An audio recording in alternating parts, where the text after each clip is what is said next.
et Porcelaine, 10e édition. On se retrouve en ce début d'après-midi pour une nouvelle démonstration sur la base d'un panier surprise avec deux chefs. Alors, oui, j'allais dire l'un est parisien et l'autre limougeot, mais je pense que je dirais une connerie en disant ça, on y reviendra plus tard. Bref, je vous présente Emmanuel Basso, qui est le plus à ma gauche, la table du Faubourg à Limoges, et à côté de lui, Thibaut Spivak, restaurant Anona dans le 17e arrondissement de Paris. On est bon. À la boulevard des Batignolles. Messieurs, bonjour et merci à tous les deux d'avoir accepté de vous retrouver sur cette scène. Vous ne vous connaissiez pas avant hier. Non. Voilà, vous avez donc fait quand même un peu connaissance, échangé sur vos parcours respectifs d'après ce que m'a raconté Thibaut. Thibaut, une petite question que je pose à tous nos invités de Toc et Porcelaine cette année. Est-ce que vous connaissiez déjà Limoges avant d'y venir hier? Je savais placer Limoges sur une carte, mais j'étais jamais. Mais vous n'étiez jamais venu à Limoges. Ça vous plaît? Vous êtes content d'être là? C'est très beau. Hein. Ouais, c'est chouette Limoges. Hein, c'est très très beau. Et il fait beau. Et en plus, voilà, on a un ciel bleu magnifique, donc ça ne fait que nous aider. Donc pour expliquer le Paris-Paris, il me semble que vous êtes parisien, hein, Emmanuel. C'est ça. Moi, je suis arrivé à Limoges il y a 20 ans, donc le 2 avril 2003. Et avant ça, j'étais à Paris, effectivement. Ouais. Vous êtes formé à Paris. C'est ça. Alors vous avez notamment travaillé avec Alain Passard. Oui, pas que Alain Passard et Faugeron aussi, Henri Faugeron. Voilà, Henri Faugeron, c'est mon mentor. Hein. Ouais. Je suis resté 3 ans, donc voilà. Et qu'est-ce qui vous a amené dans le Limousin? Une fille. Ah ouais. Mais c'est souvent ça. Hein. Comment? C'est souvent ça. C'est l'amour qui guide. Vous n'avez pas regretté d'être installé ici? Non, pas du tout. Je pense que je ne serais pas resté 20 ans si j'avais des regrets. Ouais. Voilà. Non, je suis très heureux. Bon. Avant de continuer à parler de vos parcours respectifs et de vos restaurants, je vais vous dévoiler les produits, parce que ça vous ne le savez pas encore, les produits que vous allez devoir cuisiner pour que vous ayez déjà la possibilité de réfléchir à quelque chose. Alors, nous avons une volaille de la ferme de Beauregard. Nous avons du riz à risotto. Des châtaignes entières précuites blanchies à la vapeur de l'atelier de la châtaigne, des œufs, 6, courgettes, recourgettes, oignons et enfin, du safran. Alors voilà, oignons. Et enfin, la dernière chose, Domaine des Gabies, IGP Haute-Vienne, c'est un vin blanc qui s'appelle les Gros Lats, millésime 2022. Bon, là, clairement, on sera plutôt sur du salé que sur du sucré. A priori.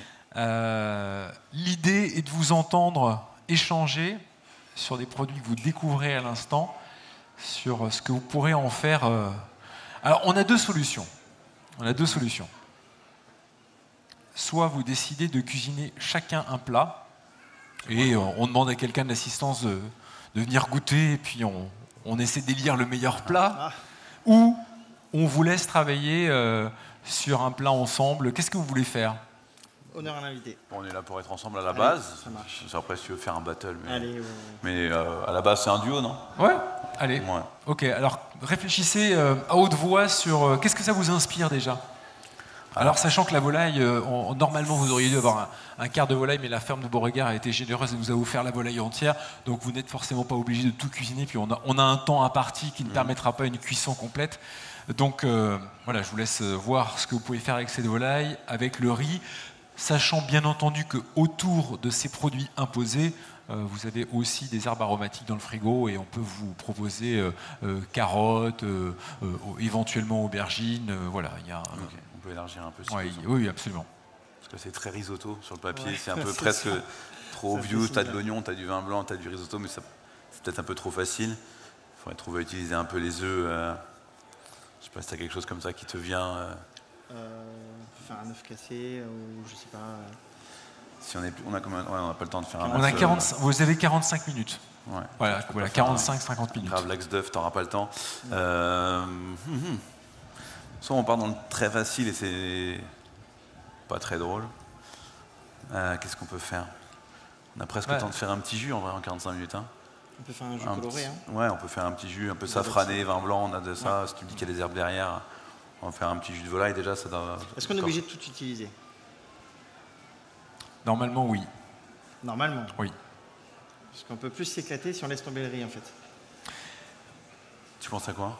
Je veux bien éliminer le riz. Si on On fait un risotto de 2 courgettes sans Je riz. suis facile à la négo quand même. Ouais. Rapide. Ouais, moi je suis assez d'accord avec ça. Rapide. Et là, Non, mais c'est vrai que ouais, j'avoue que le riz, c'est vrai que ça guide Avec trop. de En plus, noix. c'est après, pas si tu me dis qu'il y a des rizières autour de Limoges, on l'utilise. Ouais. Il y a des rizières autour de Limoges, c'est un riz de Limoges.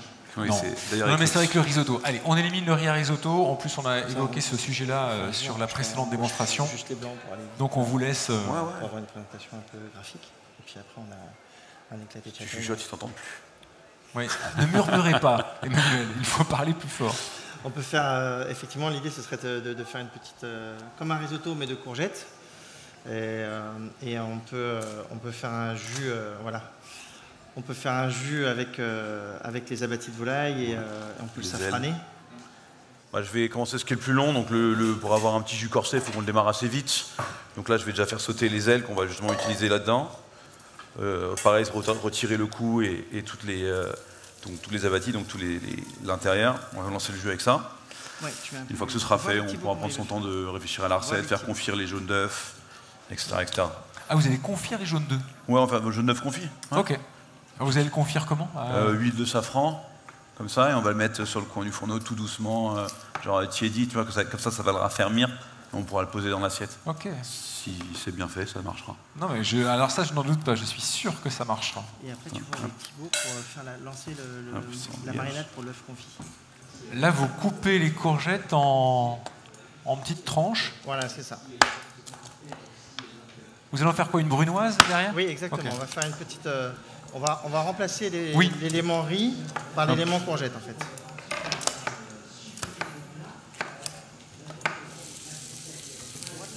J'en viens à la création, Emmanuel. Chez vous, là, vous impliquez aussi. Une question que je vous pose à l'un et à l'autre. Votre brigade, il y a combien de personnes travaillent dans le restaurant, Emmanuel?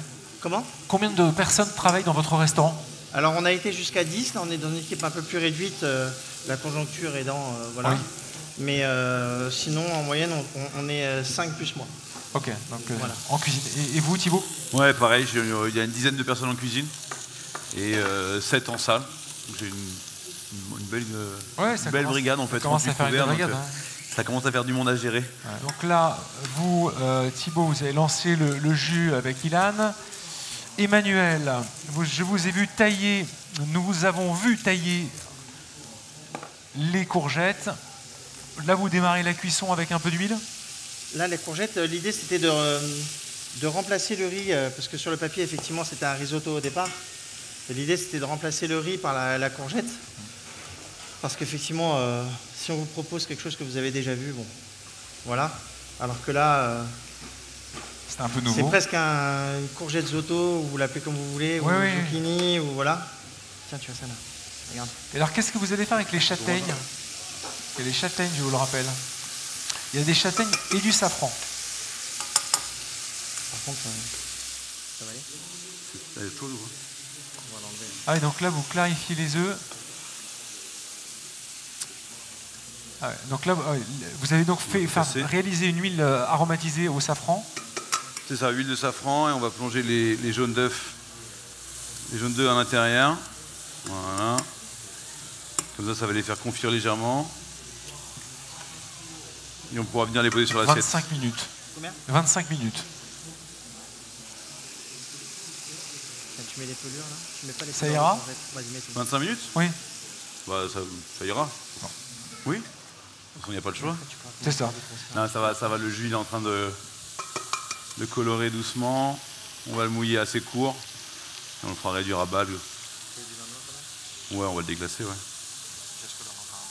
Bah ouais, on a démarré. Le vin blanc peut aussi servir à accompagner l'assiette qui sera réalisée. Vous allez utiliser les suprêmes de la volaille. Ouais, ça va cuire plus vite que les cuisses vu le temps imparti qu'on a. On démarre la cuisson tout doucement, comme ça on a le temps. Et on va pouvoir venir mettre une petite slice au milieu de l'assiette. Là, vous partez à froid? Je démarre à froid. Je vais faire j'essaie de ne pas la colorer, je vais juste la faire prendre par inertie. Ok. Doucement, tout doucement. Avec un peu d'huile. Comme ça on aura quelque chose de fondant. Et là, les œufs? Donc là, les œufs, on a fait chauffer l'huile, mais on l'a retiré du feu. On laisse juste, en gros, ça va saisir un petit peu.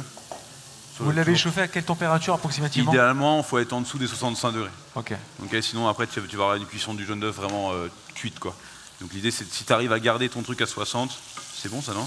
Là, on va chercher à avoir quelque chose de crémeux. Tiens, ça commence à colorer un peu là. L'idée, c'est d'avoir quelque chose de crémeux, mais que tu vas pouvoir manipuler et qui a commencé à être parfumé un peu. Le safran, il n'a pas beaucoup, on n'a pas eu le temps de colorer, mais toi, si tu as le temps avant, tu mets ton safran dans l'huile, tu laisses pareil, l'huile à 60 degrés, mais pendant genre 15-20 minutes. Et là, ton huile, elle va se colorer un peu, elle prend plus le goût du safran. Là, on est un peu, c'est la version accélérée. Et ça va le faire. C'est le souci d'avoir des lunettes. Non, c'est fait avoir. Ouais. Hop.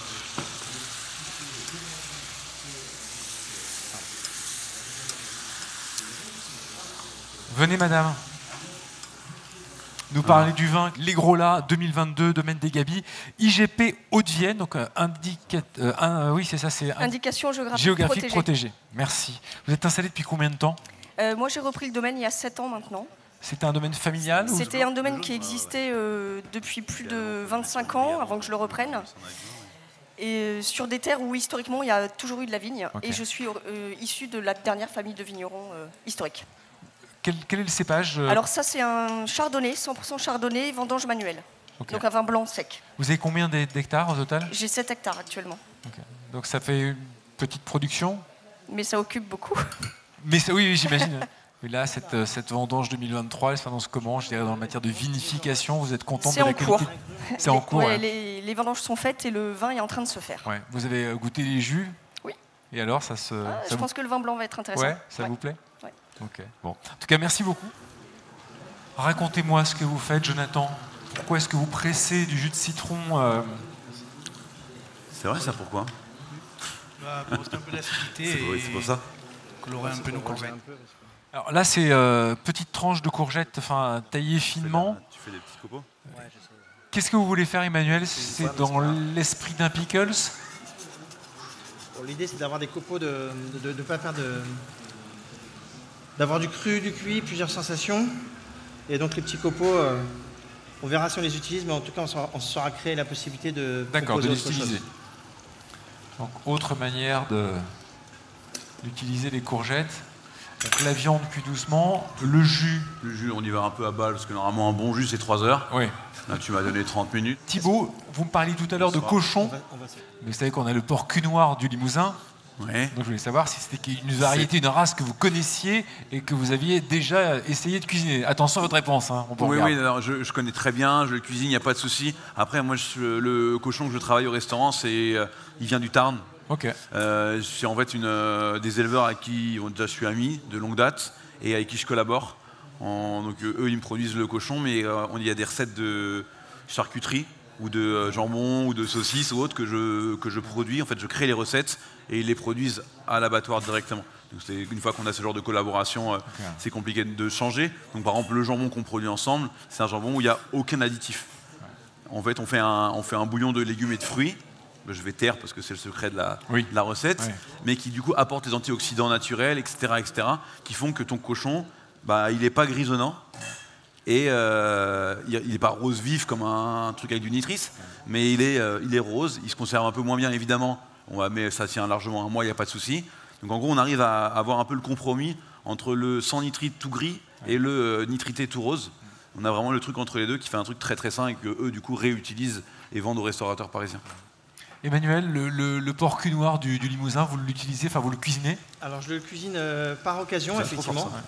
Et on voit bien qu'il y a des amateurs de porc cul noir. Après, le porc cul noir est quand même à cette particularité. On ne rajoute pas de graisse quand on met du porc cul noir à cuire. Oui, vraiment, il y a une belle couche. Voilà. Et il faut que nos clients, pour ceux qui ne connaissent pas encore, acceptent de manger. Parce que ce gras, il est bon en fait. Oui. Il est bon, il est noiseté, il est gourmand. Enfin voilà. On a une belle filière, on a les représentants aujourd'hui, j'ai vu ce matin, on a les représentants de la confrérie du porc cul noir qui sont là, qui pourraient largement en parler bien mieux que moi. Mais oui, je l'utilise de temps en temps, oui. Et donc là, vous voyez ce que Thibaut vous a expliqué tout à l'heure, c'est que faire un jus, c'est 3 heures minimum. Ouais. Là, en 30 minutes, il faut trouver des trucs et astuces. Donc comme vous le voyez là, on a mis à chauffer, donc nous on dit pas une casserole, on dit une russe, c'est des termes techniques, voilà. Et on a chinoisé ce jus dans une russe qui était déjà très très chaude. Ça fait un beau voyage, ça, finalement, la Chine, la Russie. Russie. C'est ça. Mais les cuisiniers, vous savez bien, on est des voyageurs, des alchimistes, voilà, on est un peu tout ça. On fait toujours se rapprocher les contraires, c'est obligatoire.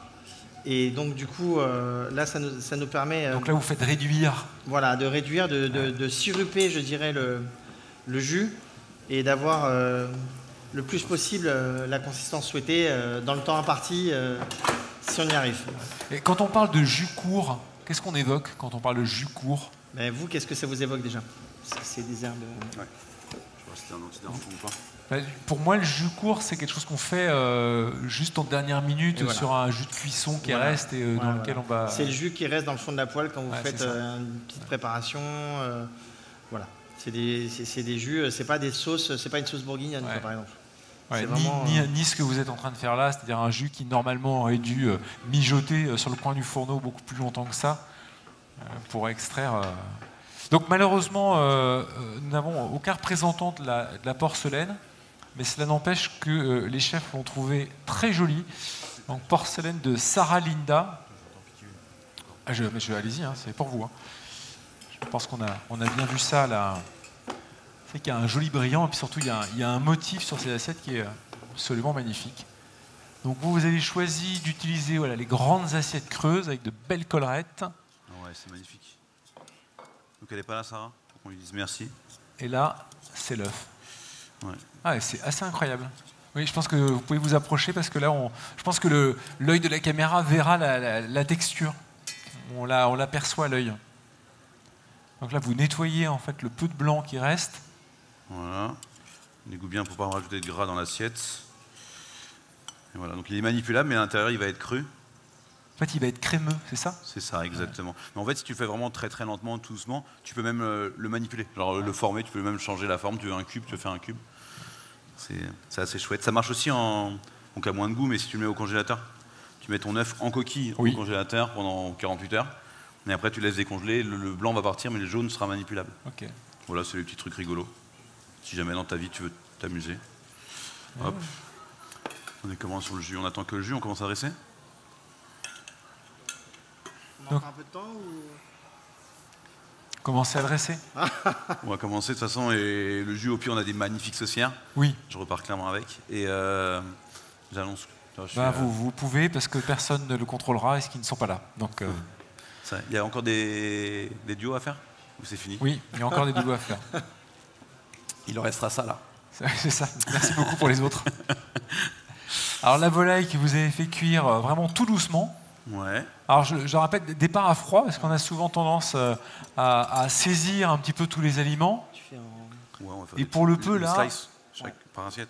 En gros, l'idée, on fait souvent fort parce qu'on veut la caramélisation. On veut ce côté en mode ce qu'on appelle cuisson par concentration, c'est-à-dire on va faire en sorte qu'il y ait une croûte qui fasse que le parfum que tu mets dans ta poêle rentre à l'intérieur et que le jus ne sorte pas. Alors que là, j'avais fait plutôt le principe comme une cuisson sous vide. Donc tu démarres doucement parce que je voulais pas de coloration. Là, on l'a accéléré un tout petit peu, pareil. Mais idéalement, je l'aurais voulu genre blanche neutre, ça aurait été encore plus extraordinaire. On va voir si c'est cuit par contre. C'est cuit. C'est parfait. Hein. Regarde, tu vois ou pas? Tu vois là, tu as quelque chose qui est très juteux. Ouais, non, mais c'est magnifique. On voit effectivement à l'œil que c'est à la fois bien cuit, que ça va rester très moelleux.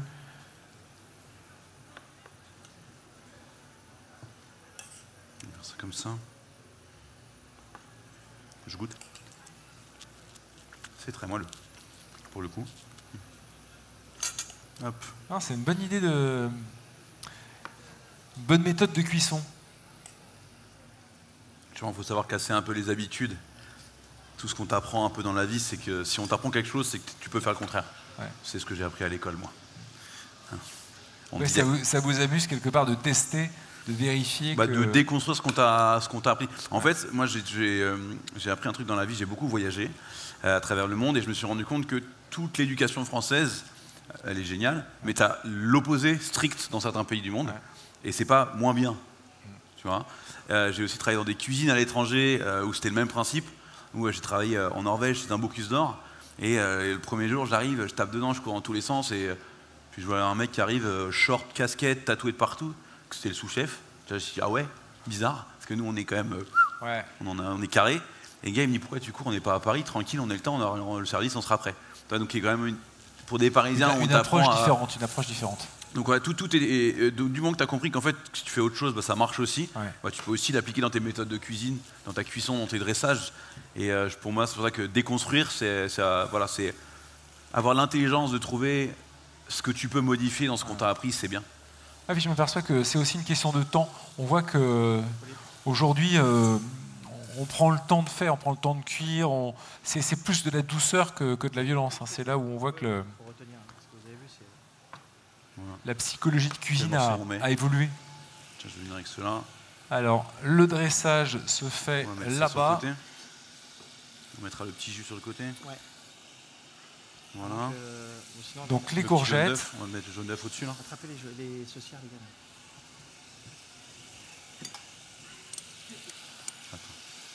Alors, on y est presque. Ouais. Ça sent bon. Hop.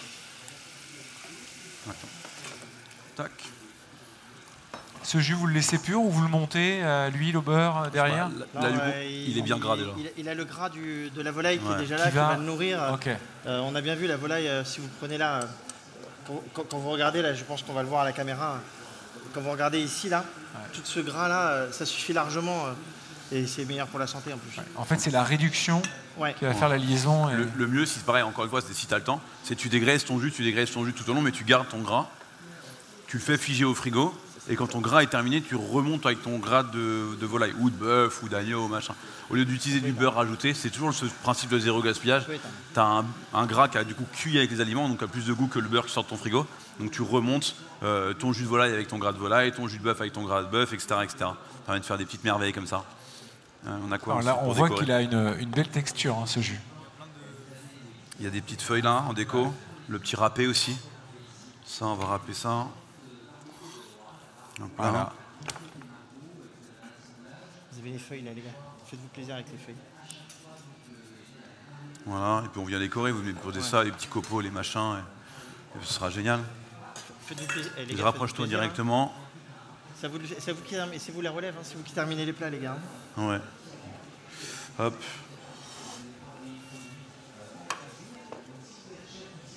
Vas-y, venez carrément avec le papier, ce sera plus facile que faire des kilomètres. Les petits jus. Là, on dépose ça. Les copeaux, vous avez pris les copeaux de courgettes. Une dernière chose avant de terminer, puisqu'on en est à l'étape du dressage. La porcelaine, chez l'un, chez l'autre, c'est une passion. Vous en avez une grande collection? Grande collection, on n'en aura jamais assez. Enfin, moi, j'en aurai jamais assez. Après, moi, j'ai fait un choix dans mon établissement, c'est-à-dire qu'il y a très peu d'assiettes en porcelaine. C'est un choix. En revanche, partout où se pose le regard dans mon établissement, eh bien, il y a une forêt de porcelaine, des rondes serviettes en porcelaine. Encore une fois, je suis bistrot, le seul bistrot de pays de Haute-Vienne pour l'instant. Et donc, j'ai fait le choix d'en avoir pas trop dans l'assiette, mais vraiment partout où se pose le regard, on est dans la porcelaine. Okay. Et c'est très beau, que ce soit le biscuit, que ce soit plein de choses. C'est tellement... c'est magnifique. Ouais, c'est là un art de la table qui vient compléter l'art culinaire. Et vous, Thibaut, la place du contenant de la porcelaine? Je crois que j'achète une série d'assiettes tous les mois. Tous les mois? Ouais, j'ai un gros problème compulsif. Ouais. Il y en a, c'est les chaussures, les sacs à main, moi, c'est la vaisselle. Ouais. Et du coup, toutes les semaines, j'arrive... Ah, il y a du vent. Toutes les semaines, j'offre à mes équipes du coup, un nouveau jeu aussi, c'est toujours intéressant. Le contenant crée aussi beaucoup la cuisine. Oui, bien sûr. Donc le fait d'avoir tout le temps quelque chose de nouveau, des textures nouvelles, des couleurs différentes, quelque chose des belles porcelaines ou d'autres textures, ça permet vraiment d'avoir d'autres terrains de jeu. Et voilà, le plus gros problème chez moi, du coup, c'est le rangement, parce que je sais plus où les mettre. Mais donc je suis très faudra agrandir le restaurant. Je suis très hard de la table. Bon. Agrandir le restaurant. Je vais acheter le voisin juste pour mettre des assiettes. Ouais. Je crois qu'on a fini. En tout Vous cas, avez fini, messieurs. Merci beaucoup. Merci. On peut les applaudir bien fort pour cette démonstration et ces plats improvisés à base de volaille, de courgettes, de jaune d'œuf confit, d'un jus rapidement réalisé mais qui n'en sera pas moins savoureux. Merci à vous, Emmanuel Bassot, chef et propriétaire de la table du Faubourg, des Faubourgs à côté de Limoges, et à vous, Thibaut Spivak, chef et propriétaire du restaurant Anona à Paris. Merci aux jeunes, c'est eux les jeunes. Oui, et merci à Ilan et Jonathan, élèves du lycée hôtelier Jean Monnet à Limoges.